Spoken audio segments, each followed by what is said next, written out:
Hello, bonsoir, and welcome to the Get French Football News Show. I'm your host, Nathan Staples, and joining me this week are Eric Devin and Philip Bargil.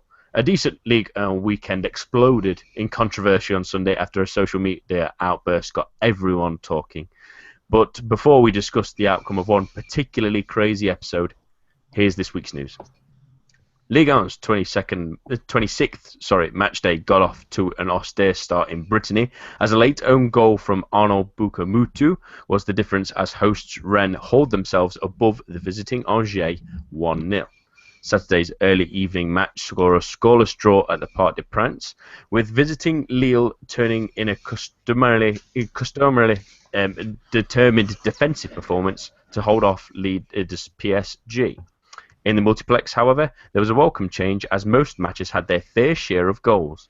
Karim Azamoum, making a rare start, gave Troyes a rare win away from home with his 2 goals and an assist, leading to the bottom club winning 3-2 at Gazélec Ajaccio. The hosts have now moved into the bottom 3 with the loss. The movement was down to Montpellier, who put 2 past Toulouse at the Stade Mousson, winning 2-0 as Souleymane Camara made the first and scored the second. The other match involving relegation candidates involved Bastia at Reims, and the Corsicans notched a rare away win 1-0 thanks to Floyd Aite, his goal on 48 minutes, the match winner for his third in 2 matches. A Breton derby was also on the cards as Nantes continued their improbable rise up the table, holding off Lorient 2-1 at home. Les Canaries now just a point off third place. Finally, at Guingamp, Bordeaux ran out to a 2-0 lead, only for the host to peg them back to level terms. The drama was far from over, however, as Clément Chanton and Cheikh Diabaté scored in the second half to lead Les Girondins to a 4-2 victory. On Sunday, Lyon continued their recent run of form in the league, beating Caen 4-1 in a thrilling match to rise to a provisional third. In the late afternoon game, Monaco visited Saint-Etienne, who spurned a host of chances, only to finally pull ahead thanks to a Mustafa Bayal Sall goal from a free kick early in the second half. The visitors equalised late on through Vagnolov, where a win would have seen Les Verts clear in third. The weekend ended with a 1-1 draw in the Côte d'Azur derby, Marseille opening the scoring through Mauricio Isla before Saint-Germain struck the equaliser for Nice in a match delayed by flares being thrown on the pitch. In the French Cup, tiny US Granville continued their unlikely run, holding off Ligue 2 side Bourg-en-Bresse to progress to the quarterfinals. Sochaux also held off Monaco for a surprise result, while the likes of Marseille, Saint-Etienne and Nantes will join them, with the quarterfinals scheduled midweek for the first week of March. In Ligue 2, none of the top 4 won at the weekend, leaving Le Havre to score a surprise win at Metz 1-0, a result which sees the club just 2 points off the promotion places. In other news, Lamine Sané and Jerome Briot have been suspended indefinitely by the club following a dressing room incident after the club's defeat to Nantes in the Cup in midweek. Nabil Deraz's actions against the referee in Monaco's win over Nice last week have earned him a 3-match ban from the federation. And in injury news, Hatem Ben Arfa has a hamstring issue and is set to miss up to a month for Nice, while Brice Diajeje is out for a similar period for Marseille after coming off in the game yesterday. And remember, to keep up with all your latest headlines as they happen, head on over to our website at www.getfootballnewsfrance.com and follow us on Twitter at our new Twitter address at GFFN. We start this week with Twitter being alight with condemnation as Paris Saint-Germain right-back Serge Aurier used Periscope for a Q&A session that turned into him insulting his manager and his teammates. He has since apologised for the incident, but Laurent Blanc said today that the Ivorian was pitiful and that he would suffer the consequences. It's not the first time that Aurier has been in trouble thanks to social media, Philip. But what's your reaction to this pretty crazy incident? I'm not sure. I'm pretty clear on what on how to take it. Even 24, maybe closer to 48 hours after the incident, On the one hand, you have Aurier, who's I'm not sure if he's pissed up or drugged up or just extremely relaxed with his friends, calling Blanc a fiot. It's a French equivalent of pussy. To be blunt. He also said something about Zlatan not being his equal, or not being inferior to Zlatan. He also criticized Sirigu. So on the one hand, I can, it is a private circle, and especially after the sex tape incidents between Valbuena and Benzema, I mean, French footballers really need to start trusting trustworthy people. Like, it's not really the fact that he said those things to his friends. I mean, it's his life. He can do whatever he wants. And if he has a bad attitude, well, he'll try and make that better. He's still a young boy. I mean, he's only 23, and they live with so much pressure. Footballers these days. I don't know. It does seem extremely harsh to judge him on such a private matter. But now that it is out, the repercussions could be catastrophic. Blanc said today that he did not appreciate at all being called fiot. And one thing I would say it's about the goalkeepers as well. I mean, PSG are going to play Chelsea. Trapp is not a particularly good goalkeeper compared to Courtois, and he starts criticizing a goalkeeper. I mean, it's okay to. I would think it's okay to criticize an outfield player, because if he makes a mistake, it's not a direct goal. But if you criticize a goalkeeper, you're pretty much saying you're rubbish. And if that guy is not in form and does not believe in himself tomorrow evening, well, PSG are going to concede a goal. So, and of course, why? How could we forget why now? I mean, it's perfect. It's like he was paid by Abramovich to such a. I mean, Abramovich paid someone to put this video on the internet 3 days before, arguably PSG's biggest game of the season, or as the second biggest game, as the biggest game to me will be the returning at Stamford Bridge. So just, complete mayhem. Once again, we talked about the Classico last week, about how PSG without Verratti in the middle of the park are quite vulnerable, and now we've got this. PSG are not going to play with their first choice right back, and we have no idea how the club is going to respond, how long Aurier is going to be out, and the whole situation is a shambles, really.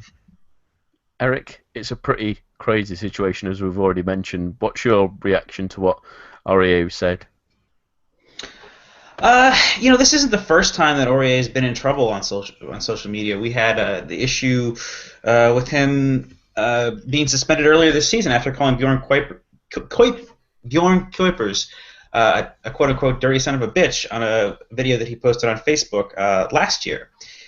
So this is a player who's got a history of not being the most intelligent, and it's hard to see how he can continue at the club with these actions. I mean, we talked the other week about him being arguably the most talented right back in the world, and as true as that is, and as true as that may be, and I do believe it to be the case, the issue here is how this has the chance to really upset the squad. I mean, Van der Veer is a decent right back, but I think that the form of Aurier this season, as well as the arrival of Di Maria, have been the two things that have changed PSG and have really elevated them to become a real contender for the Champions League.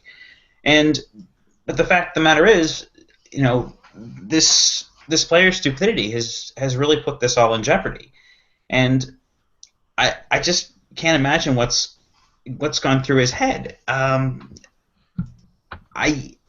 I don't see how he can continue with the club, frankly. Me neither. It's I mean, obviously they can get a good fee for him, being that he's signed for quite a while, but it's just not.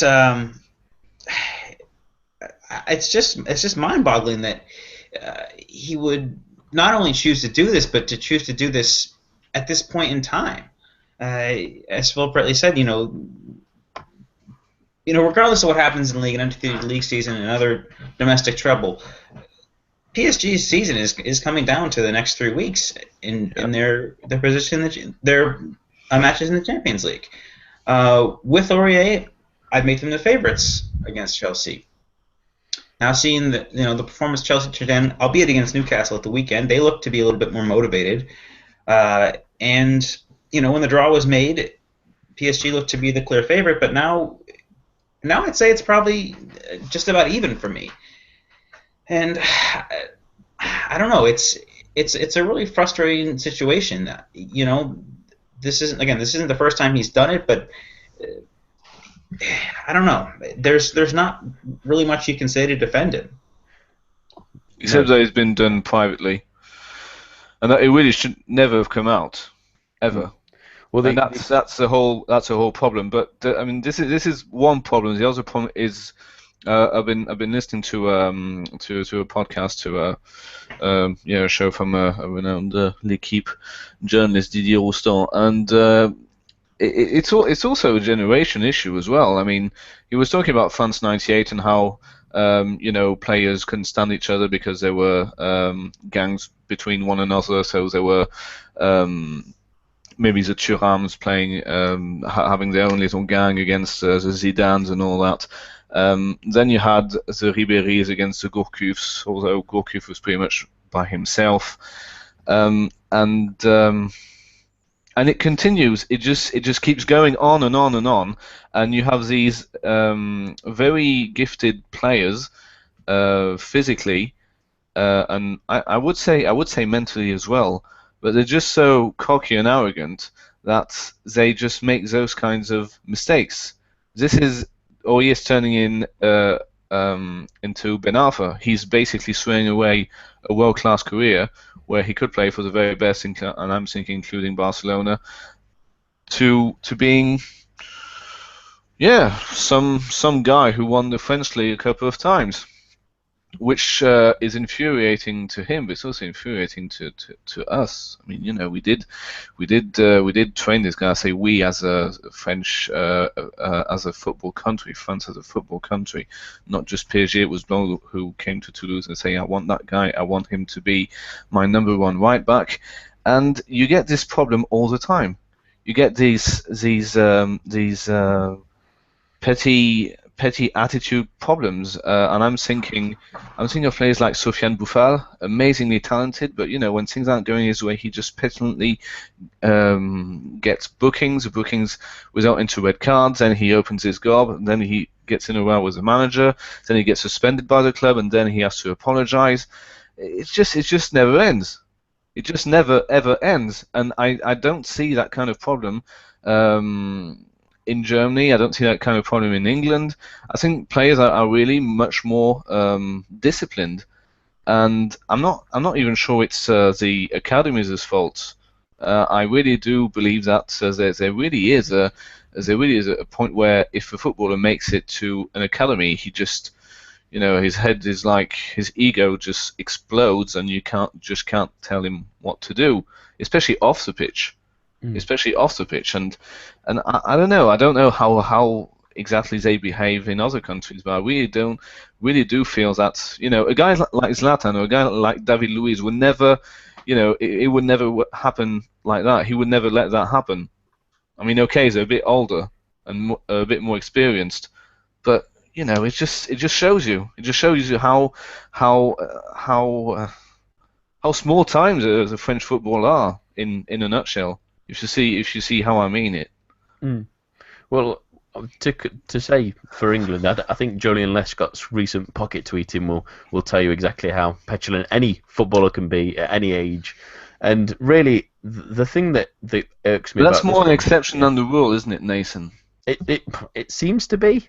Yeah, because I don't see that every weekend. Mind you, I don't see an Aurier gate every weekend either. But you see what I mean? I mean, it was incredibly stupid of Lescott to do, that Mercedes thing, but I don't see that kind of incident very often, except for Joey Barton. Yeah, I think that the thing that worries me about this one particularly is is obviously Periscope is a live feed, almost like a Skype with viewers, and Yeah. so it's almost like it seemed. I'm going to say it's incredibly stupid if it's not intentional, because although he's aware of the It is platform, intentional. he's aware of the platform as being live. I'm relatively certain, unless he's not aware, full stop. So his statements are really shocking, especially because a lot of these things, like we say, like Julian Lescott's, was pointed at maybe the fans or something, or people giving him a bit of anger. But to aim it at your teammates, you've got to go to work with every day, Eric, it's baffling that you go for the people that are going to be outing you. But at the end of the day, thinking about it, he's like many footballers. He's a commodity. PSG people are asking to fire him. Can PSG afford to fire him? You could get 20, 30 million for him, surely. You 40. Meh. Sure, but yes, but I mean, then like I said, his jump in form and the arrival of Di Maria have been the difference. But with whom do you replace him? I mean, I'm at a loss. Maybe you could convince Arsenal to sell Bellerin. I don't, but I doubt that. You'd probably have to pay more for Bellerin than you would receive for Aurier. I'm thinking about a younger right backs in the world. I mean, the other top right backs that we talk about, be it Dani Alves, Pablo Zabaleta, Philip Lahm, are all a bit older. I don't really think fit the recent template that PSG have employed of getting players that are a little bit more younger or in their prime. In the case of Di Maria, Aurier, David Luiz, and it's really frustrating. And not only from a tactical standpoint. I mean, this.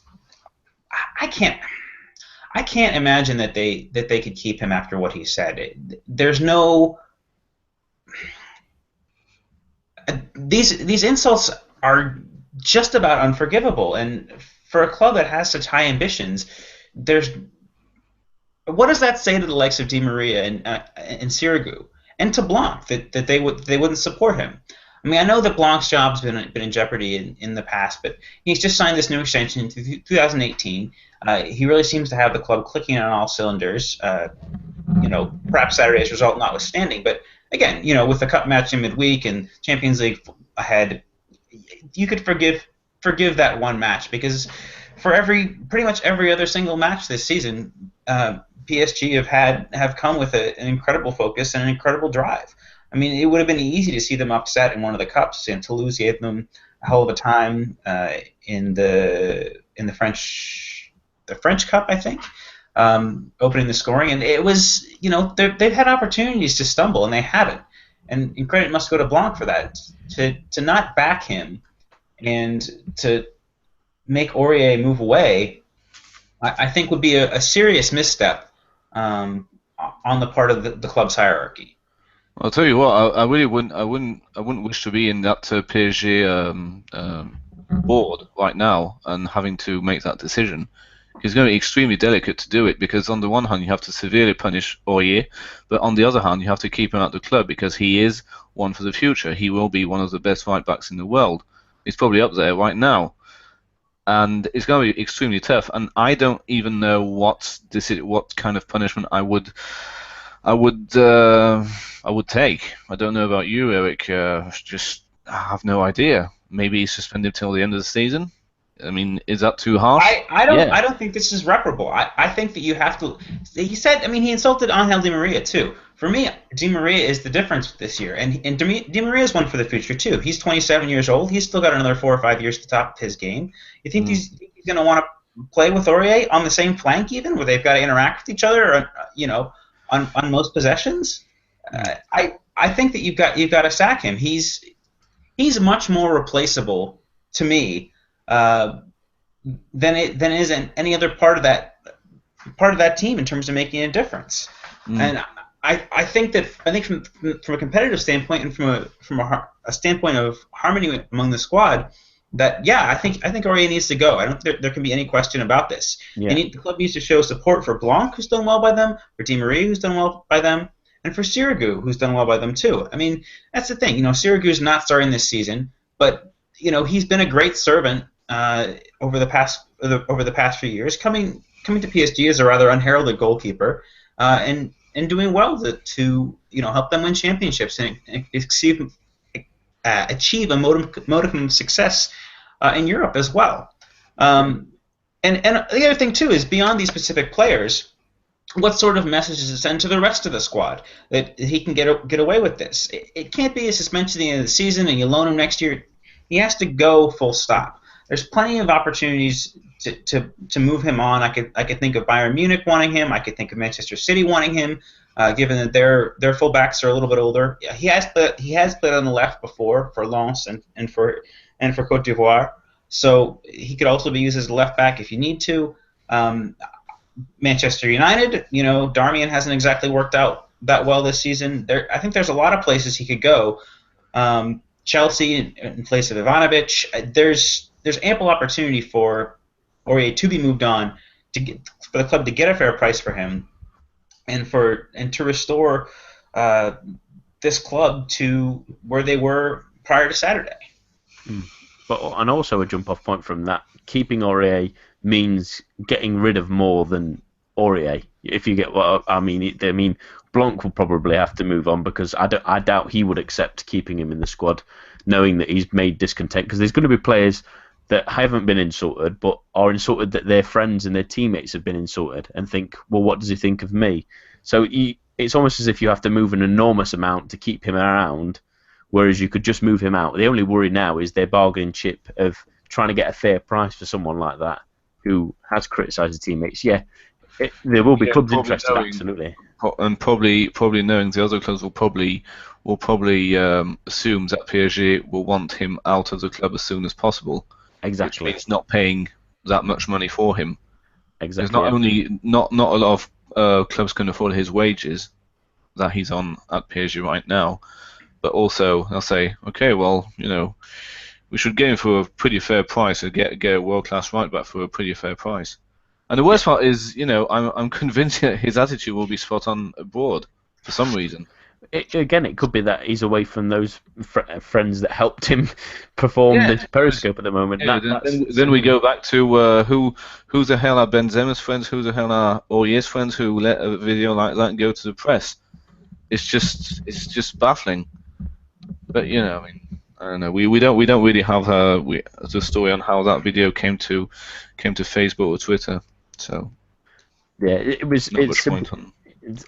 it still baffles me, and it'll probably baffle us for a good couple of weeks until we see it will roll on and on. I mean, it's supposedly been suspended until next week, next Monday, before a decision will be officially made. Yeah, I read that as well. Yeah. So I suppose we'll wait until next week to see if he'll play again this season, if he'll be involved at all, whether he'll be placed on the transfer market, whether he'll be suspended for the season. We'll have to wait and see. But we'll move on now to the Champions League preview this week, as we've previously mentioned. Paris Saint-Germain are facing Chelsea this week.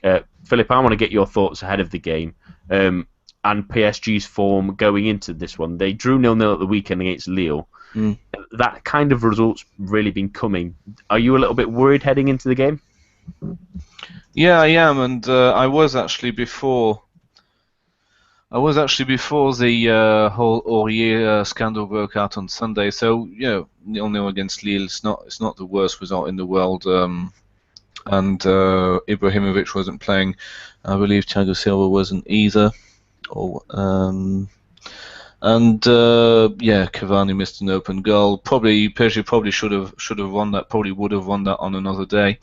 But Chelsea, Chelsea with Mourinho, I think PSG would have beaten them hands down. But now Chelsea are playing under Hiddink. Diego Costa is firing, is playing with great confidence.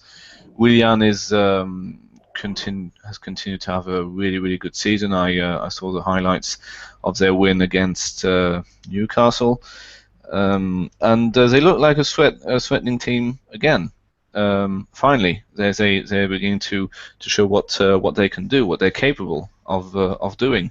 So it's a harsh one, because I think it's the first time that we go into the.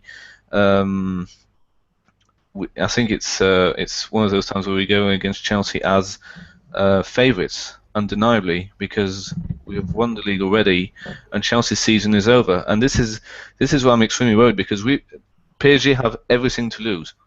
I mean, like everything. The whole season comes down to this, because these the next 180 minutes, possibly 30 more like last season. Chelsea have nothing to lose. Chelsea can do whatever they want in the cups. Nobody will care. They can finish wherever they want in the league. Everybody knows that this season is about putting a brave face on things and trying not to make the same mistakes next season, and building on an already strong squad, which should have been done by Mourinho last summer. So this is where I'm extremely worried, is that PSG have everything to lose, Chelsea have nothing to lose. So I don't know if the prediction is. I would think it's much closer than people expect. I've been reading things from people who haven't actually heard of the Aurier scandal, or PSG not playing particularly well at Marseille, but people are still quite confident that Chelsea won't get demolished, but will lose comprehensively. And I do hope they will, but I think it'll be closer than what people expect. Eric, what are your thoughts heading into the fixture? Well, I think that it's still based on the form of Di Maria and Verratti's return to fitness. Have to make PSG the narrow favorites. I mean, yes, the cutting edge that they lose from having Aurier in the side is gone, but at the same time, there's much more of a cogency going forward in general this season, and they've even gone to the point of dropping Cavani for the biggest matches and playing Lucas on the flank, which I really like. I think that gives them a lot more dynamism in the front three, and allows the likes of Matuidi and Verratti to be more involved, and makes the attack a little bit more fluid.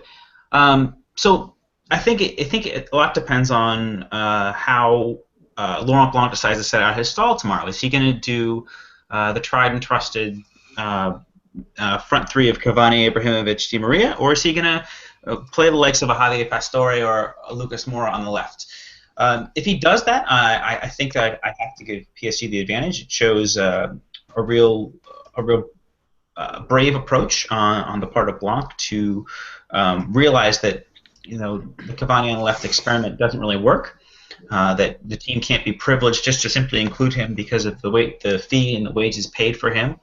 And that being the case, we saw this team beat Chelsea over two legs last year against the odds, playing close to 90 minutes in that second leg without with 10 men, and that was with Van der Weyl on the side, I believe. I think Aurier was injured at the time, so yeah, there's PSG still have every hope of beating Chelsea. There's still, in most of their matches, been an unevenness to their play, having to rely on set pieces or wingers to score goals. Costa's still not putting them in.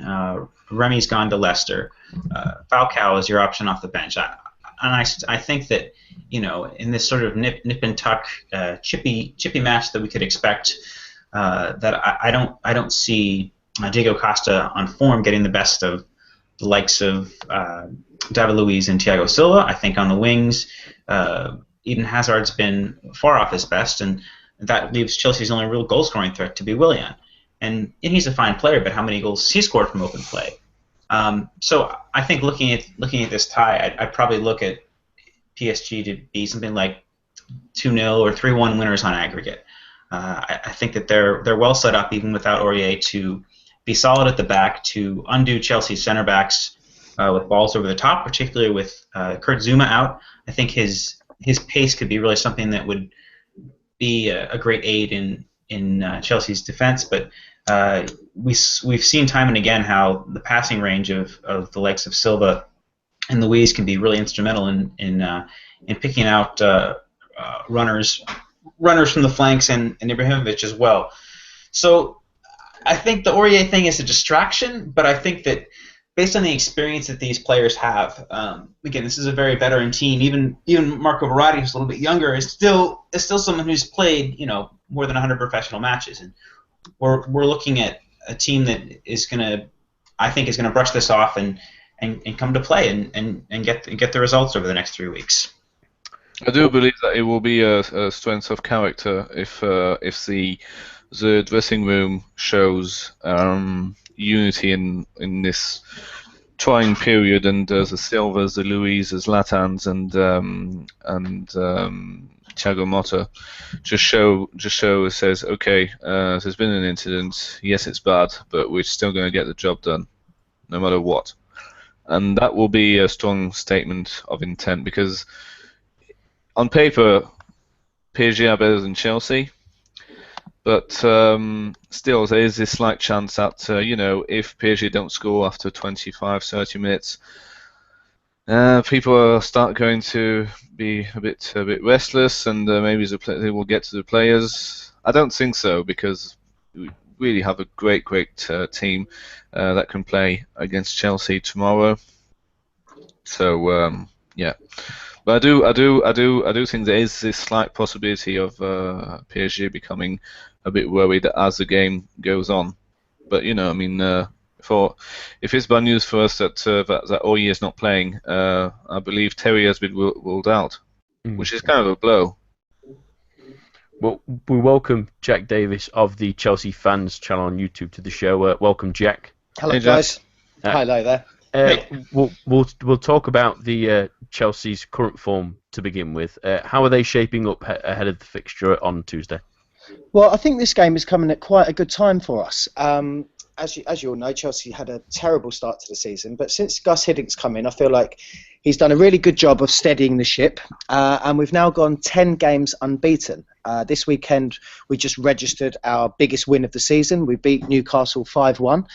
So I think this game's coming at a good time. Yes, we're a little bit struggling in terms of injuries, especially at the back, but I'm not overly concerned. I think we're going to go to play. I think we're going to try and get a result. Try and maybe nick a 1-0 win, or keep it tight at 0-0, and do the job at Stamford Bridge on the return leg. We talk about the defensive injuries. I mean, John Terry's been ruled out earlier today, and Kurt Zouma's obviously out for a good 6 months. Do you think that Gus Hiddink might set up with possibly Matic and Mikel in the middle, and have a bit of a rearranging at the back line, say Ivanovic in the middle, Baba Ramon maybe coming in? Yeah, I think you're right with that defensive back four. I think we'll probably look at Azpilicueta going to right back, Baba Rahman slotting in left back, and then Cahill and Ivanovic as centre backs. In terms of the holding midfielders, I think we'll definitely see Mikel.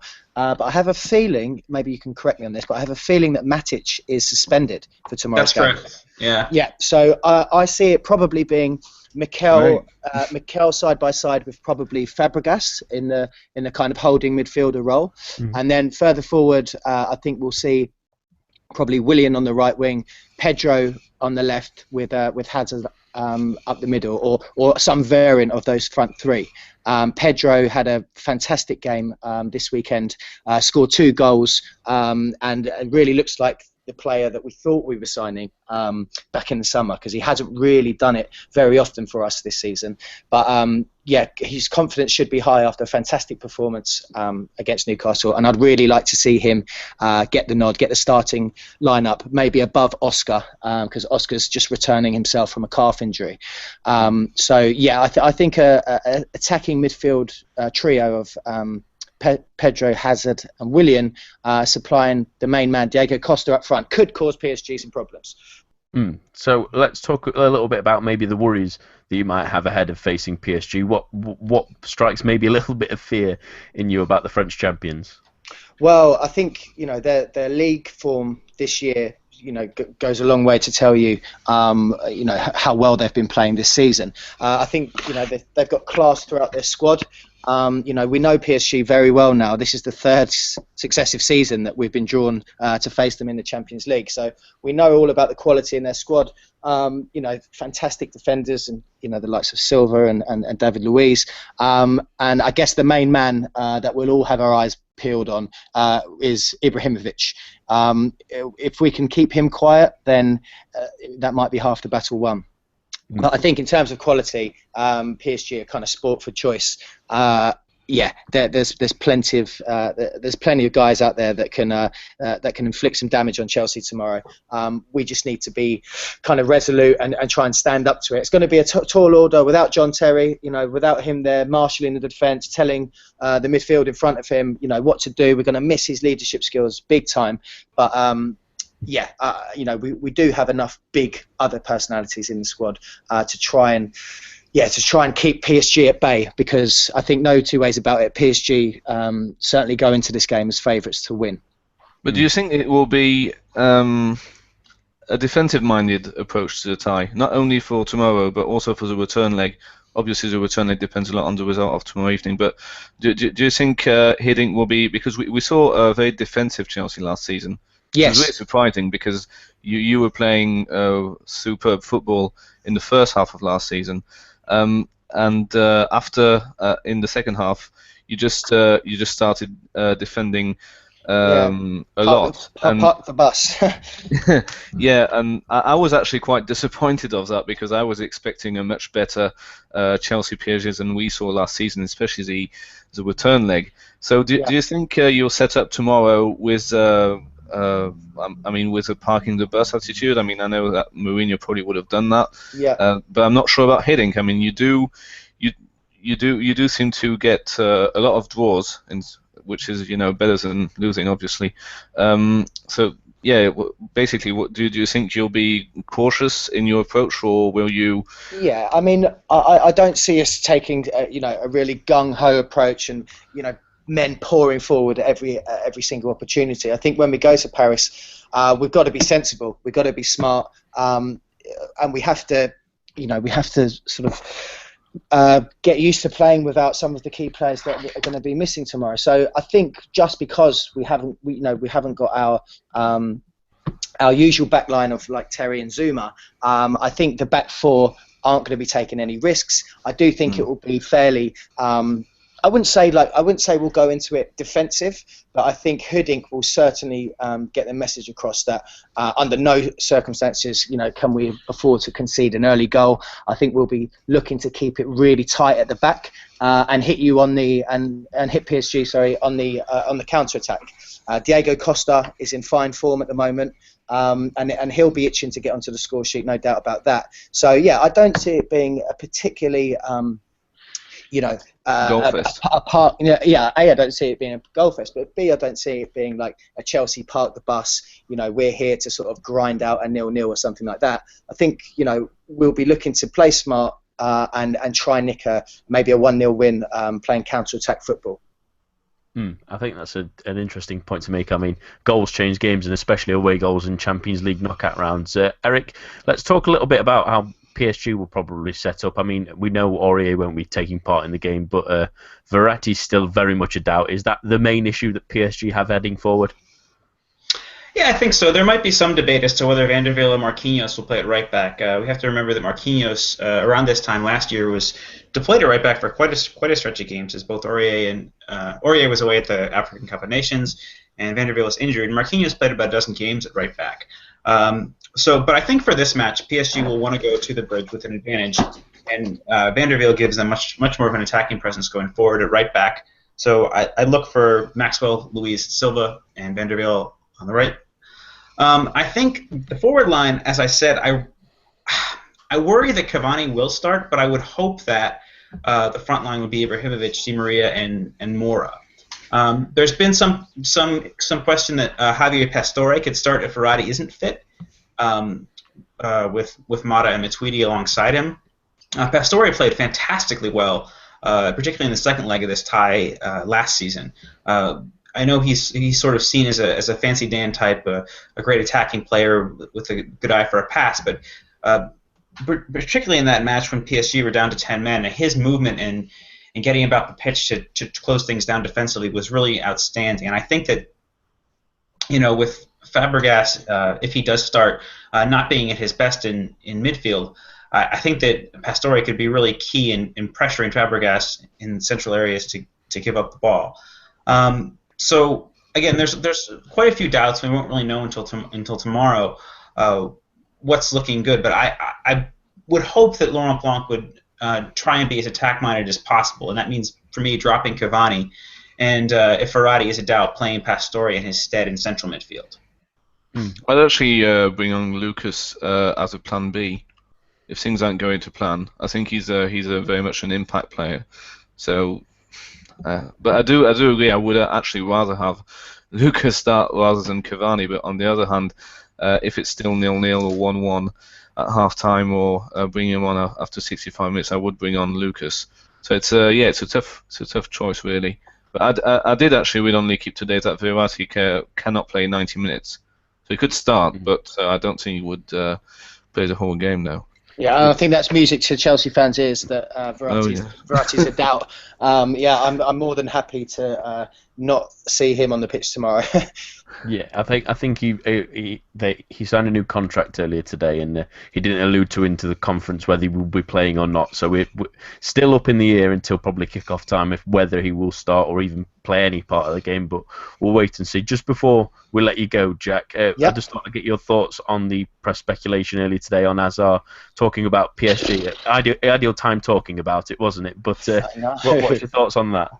Well, I don't know whether is this something that's been slightly lost in translation, or has he actually come out and said and pig-headedly said that he'd quite like to join Paris Saint-Germain? I think when your best player starts saying starts talking about playing for other teams, yes, it strikes a bit of fear into the heart. If the player himself is saying it's not beyond the realms of possibility, then by all means I think it could happen. I would have thought that Hazard, if he was to leave Chelsea, would be more likely to go to the Bernabeu, especially as Zidane is such a sort of vocal admirer of Hazard. But if you'd have asked me yesterday, I probably would have said no. I don't really see this happening. But the fact that it's come out of the horse's mouth has made me sort of think back and say, well, if he's saying it's on the cards, then by all means it could be on the cards. But I think Chelsea should, we've got to do whatever we can in our power to keep him. His, like a lot of other players in our squad this season, his form has been not good at all. He's got one goal to his name this year, and that was from the penalty spot. So he's not providing the impact that he did last season, but we need Eden Hazard in our squad, and it is certainly a worry, yes, to hear him talking about prospectively playing for other teams. So hopefully it was maybe a little sort of lost in translation, perhaps. I haven't heard the actual interview or read the exact quote. I'm being optimistic that it's not as dodgy as it sounds. I will be very quick to say that I think it's in L'Equipe he was speaking to, and it would be difficult to say no to PSG was the exact quote. So is that a money thing? Do you think? Possibly, but it could be that the status is. I think it was had the article in front of me. He was basically saying he wants to win the Champions League. Right. Which is all very well and good, but you can't win it every season. Even Messi can't do that. Yeah. And so I don't know. Why does he think going to PSG is a guaranteed winner of a Champions League? Well, hopefully it will happen in the next 10 years, but I don't see PSG winning it every year somehow. So I think it was more of a fact that I want to be in the team that wins the Champions League is in contention to win the Champions League every season. So he probably said that after saying it will be hard to turn PSG down. It is a pretty stupid thing to say. Yeah, I mean, I'm hoping that I think this season we need a couple of good runs in the cups, but as far as the league is concerned for Chelsea this year, it's pretty much a write-off.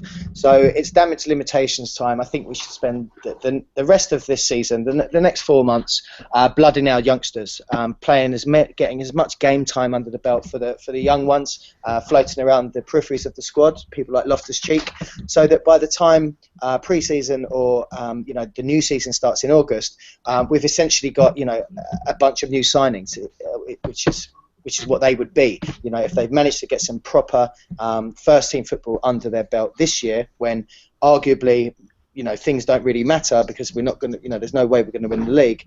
I think that needs to be Chelsea's goal for this year, so that we can then crack on in the transfer market next year and keep our best players like Hazard, because we don't want our best players thinking that we are now a sort of a selling club or a club that people move on to bigger and better things from. Chelsea need to be back where they were a couple of years ago in terms of regarded as one of the best sides in Europe for new and exciting players to come and join. Yeah, very, very well said, Jack. Thank you for joining us this evening. It's a pleasure. Enjoy the game tomorrow if you can, behind gritted teeth and nervous nails, no doubt. Exactly right, I will do. You too, guys. Good luck. Excellent. Thank you very much. Thank you. Bye. We move on now to our third topic, as Nice remain in third after the results went their way this weekend, and they held on for a 1-1 draw against Marseille. It was a pretty strange game with Claude Puel starting Mathieu Bodmer in the number 10 role. Did it work, Eric? I'd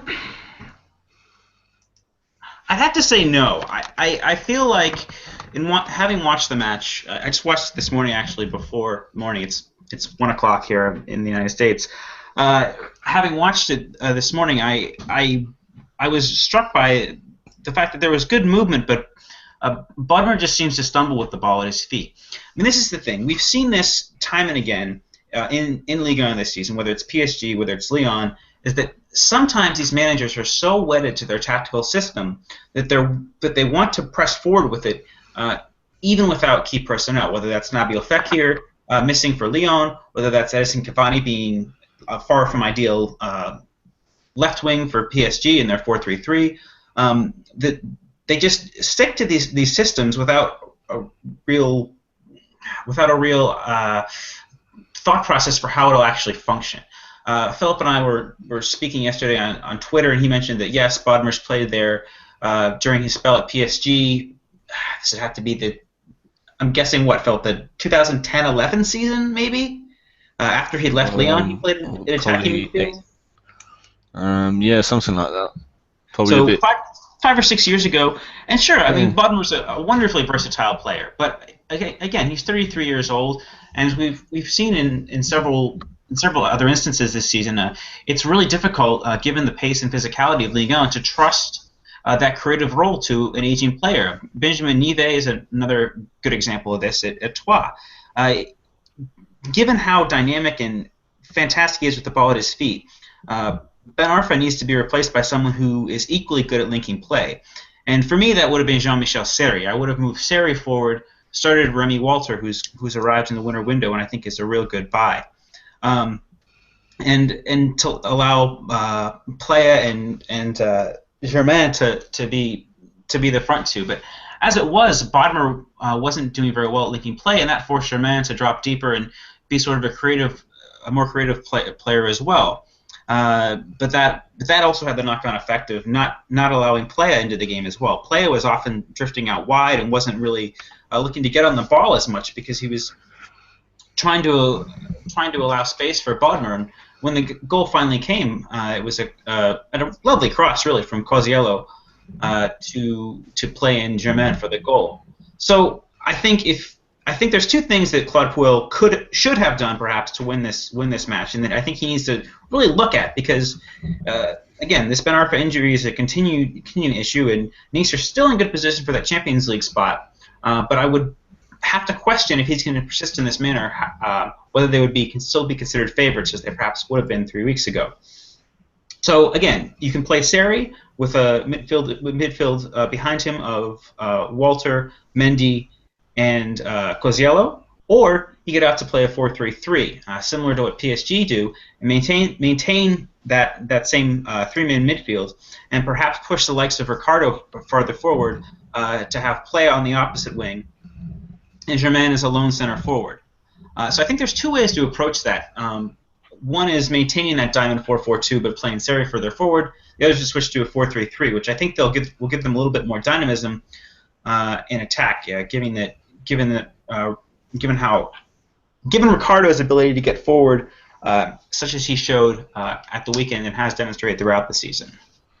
And I'm going to maybe slightly surprised in thinking that I thought Bodmer actually had an okay game. I think I agree with you, Eric, that he seemed to, especially it was good to see Plié back playing football, but he did seem a little isolated and a bit out of the loop with the play with Bodmer in that position. But yeah, I think he kept the ball reasonably well, but it did seem like a strange decision.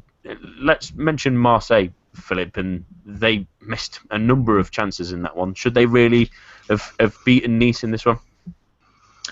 I think the draw was a pretty fair result. To put things back into perspective, the Nice Ultras made such fireworks at the beginning of the game that the game had to be stopped for 10 minutes, and basically the first quarter of an hour was players warming up once again during the game because they had to wait 10 minutes for the smoke to go away, basically. And Nice were a bit more enterprising, but you just felt that Nice were missing Ben Arfa. I mean, this is what Puel wanted. He wanted to keep his 4-4-2 diamond-shaped midfield, and I do agree with Eric that they were probably better possibilities than playing a 33-year-old as a number 10, even though he does have the experience. Saying that, he got to play Seri in his usual position, he got to play Cotsiello in the usual position, and basically the whole team again. So he didn't have to swap and change. Just playing Bonne meant he also could keep Paul Bess and Le Marchand as the centre back pairing. Le Marchand lost lots of balls once again. So not that surprising a decision, I would say. And Marseille were quite lucky to open the scoring. I didn't see them do all that much in the first half. There was so Isla scored from Alessandrini corner. Alessandrini being back in the team is great for them. But in the second half, Batshuayi was just not at the races. He missed a one-on-one in the first half. He had some clear chances to score at least a brace, and he just didn't take them. Was another striker, probably even with Steven Fleischer on at half time, I think Marseille would have won that. But on the other hand, I don't think they deserved it if you look at the whole game. So yeah, I would say on the whole the draw was a good result, because when Nice did equalise, they put a lot of pressure. So it was to me it was a fair result, really. Yeah, I think I want to jump off one of your points there, Philip, about Batshuayi. Eric, I've been a little bit frustrated with him at parts of the season. He's scored a number of goals, and I am a fan of his, but he seems to waste a number of chances in a game where he needs at least 3 or 4 chances before he'll stick one away in the back of the net, which worries me with teams looking at him in better positions. Might he be suited with another year in Marseille to get more consistency in front of goal? Or am I being a little bit harsh? I think it's let's split the difference on this. Johan Cardinal had a fantastic match for me. I mean, he made several point blank saves, and Batshuayi did hit the base of the post. It's not like he's blazing shots over the bar. He's putting the ball on target.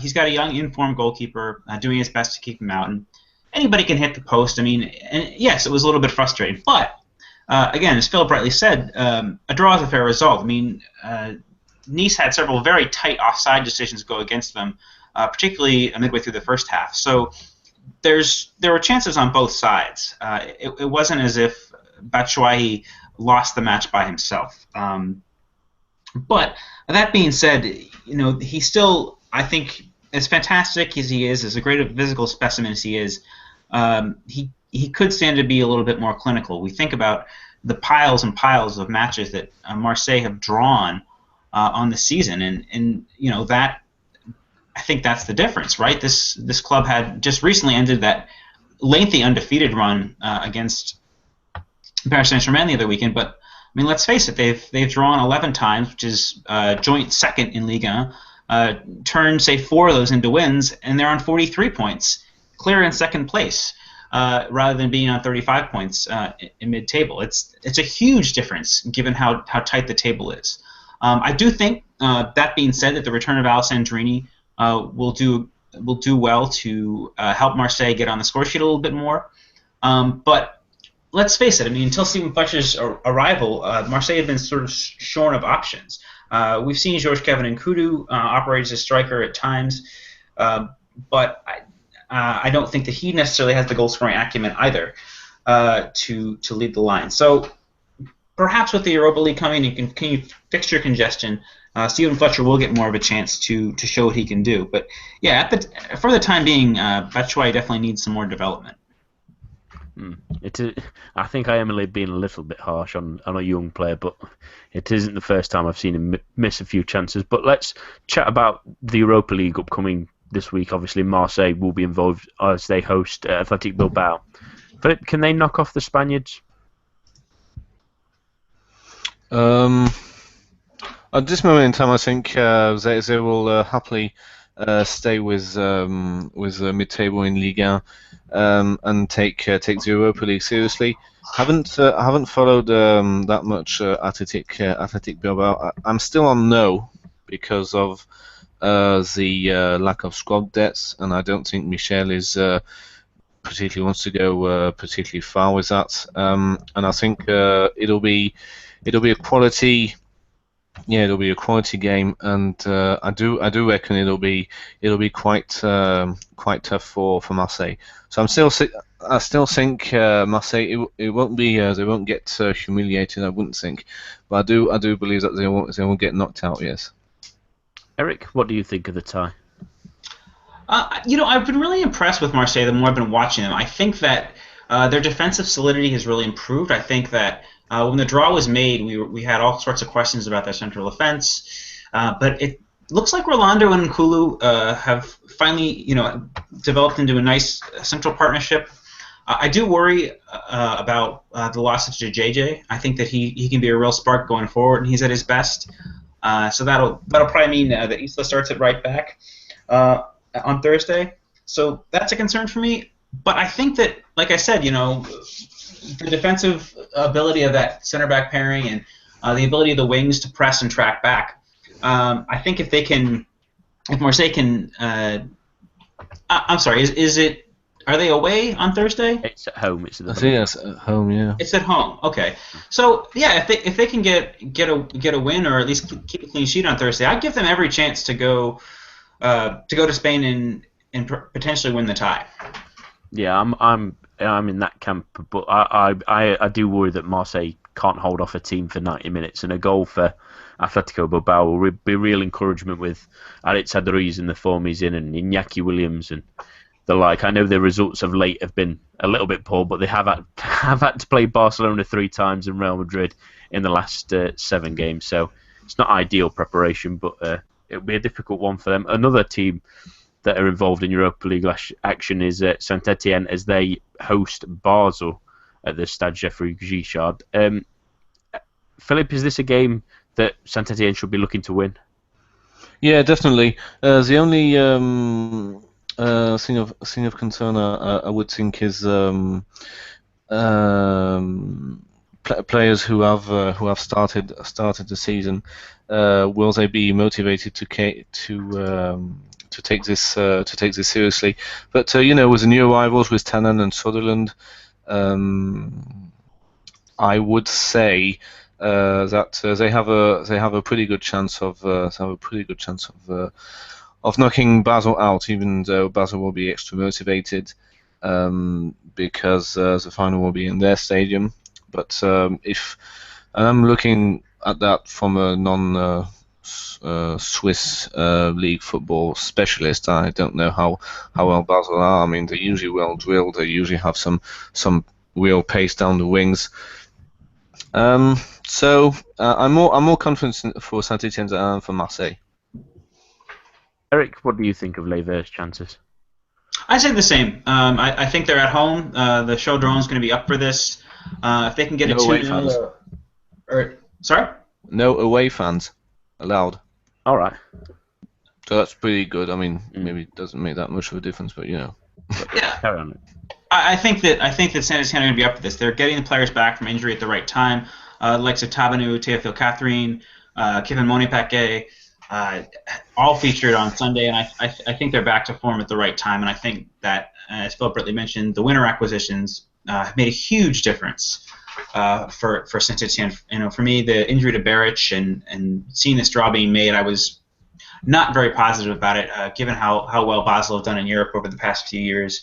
knocking Liverpool out in the group stages and getting to a Europa League semi-final 2 years ago. They've got a strong history in Europe, but I think that Saint-Etienne are going to be well up for this and are probably have to be favourites for me given the form that Soderlund and Tanan have shown since their arrival. And we can't discount Taverneau either, who I think has been a really fantastic addition going forward on the left.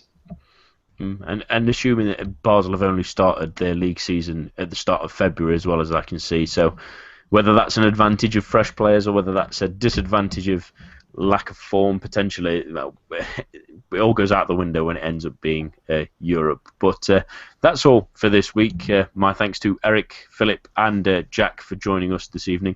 Thank you to everyone at home, and a little advice: don't criticise your co-workers in a live video. Then you can't say you've been hacked or it happened in your pocket. It's an amateur move. Have a good evening, everyone.